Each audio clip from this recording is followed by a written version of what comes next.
grind and heart to tie this series at 1 apiece. Did you just read his lips? Yep, you know exactly what Ja Morant said while he was walking past Steph Curry, and it might have been the biggest mistake he's made in his still very young career.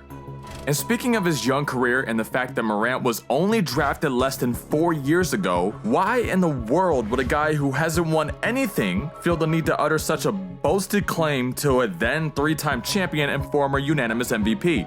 I guess you could just say he messed up and probably regretted it immediately. Game 6 in the last series, like you said, and then in game 1 of this series, with that 3 aggregated, finished the game within a lot of... Curry putting pressure on Tillman, blows by him, left-handed layup, it's good. Sure, it's not like they haven't had some success since Curry hits a 3.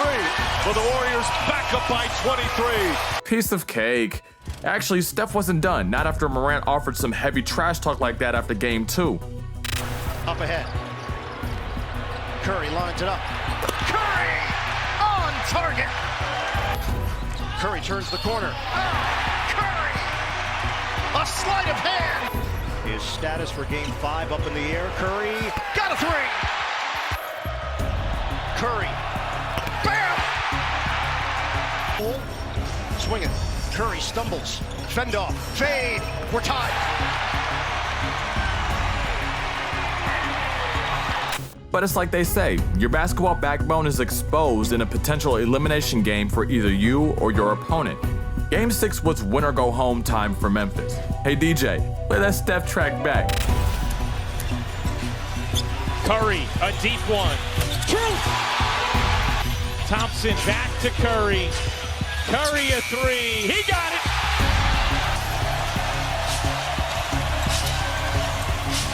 Curry, a little sauce, a little icing.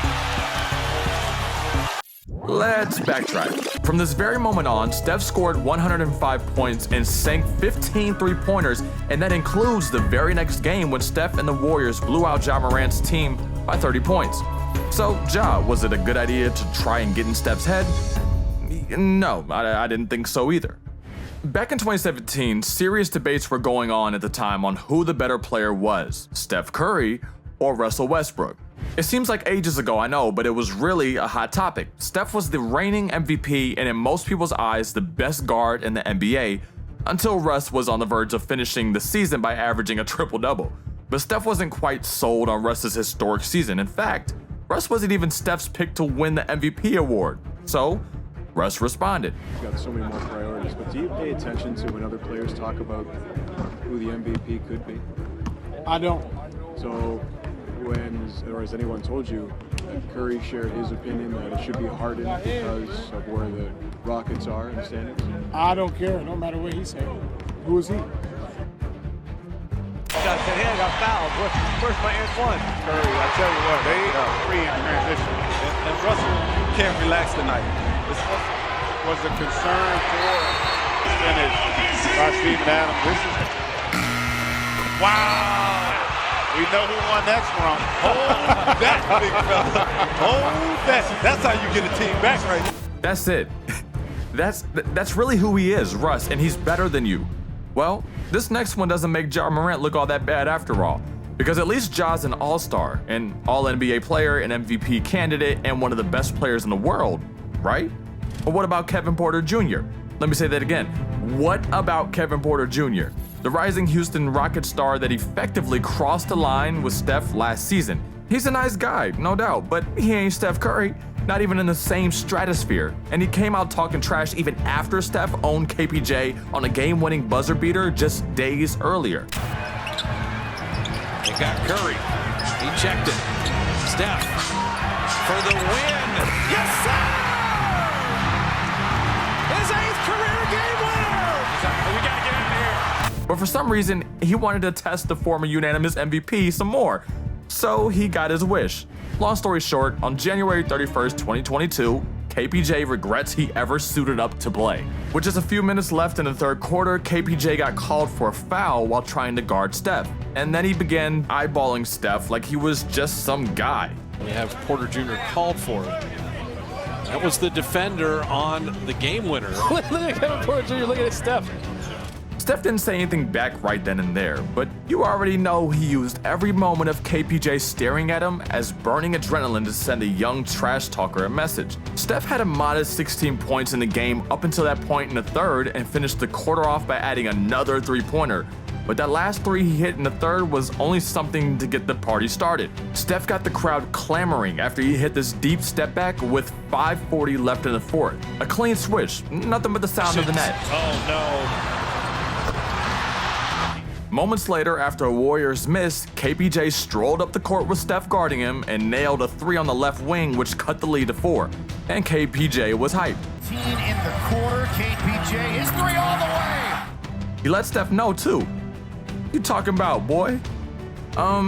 Here's what Steph did. Actually, never mind. Just watch what Steph did just a few moments later. Steph is doing it all right now. Curry relocate three. Got it! A three ball right in KPJ's face gave him 38 in the game, including 19 more in the fourth before ultimately finishing the game with a 40-piece. So let's rewind a bit. After KPJ dared to stare down the babyface assassin, Steph scored 26 points from that moment on, and in only 16 minutes. 40 points on 7 three-pointers just 10 days after Steph beat KPJ and the Rockets on a walk-off buzzer beater. Crazy. Okay, so I don't think I've ever seen something like this, but maybe you guys have?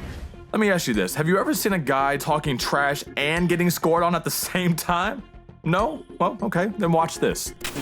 When he's backing in the same time he's going to bump you, you get strong and lower your center of gravity and you bump him, okay? Just one pump fake. He'll get everybody in the air, then he can finish easily. Just as Steph got... Well, you just did. I'll give John Wall this. He was one of the top point guards in the league and had earned the right to talk trash. But maybe he should have waited for the next game to start chirping because Steph's not the guy he wanted to fire up. Do you notice how some guys let their mouths do the talking? Wall told Steph, don't flop, don't flop. Steph, on the other hand, he lets his play do all the talking. He's on fire now this half. Wall dove for it, Steph three, got it! And that's Steph's way of saying, don't reach. Just don't. And then Steph helped the Warriors erase an 18-point deficit. Ouch. So let me get this straight, John Wall. You lost the trash talking battle and blew a lead? Well, go ahead and hold this L then. And the next time you happen to stand across Steph Curry on a basketball court, and this goes to all the guys in the NBA, choose someone else to talk smack to, or else you'll probably be taught a lesson like these guys.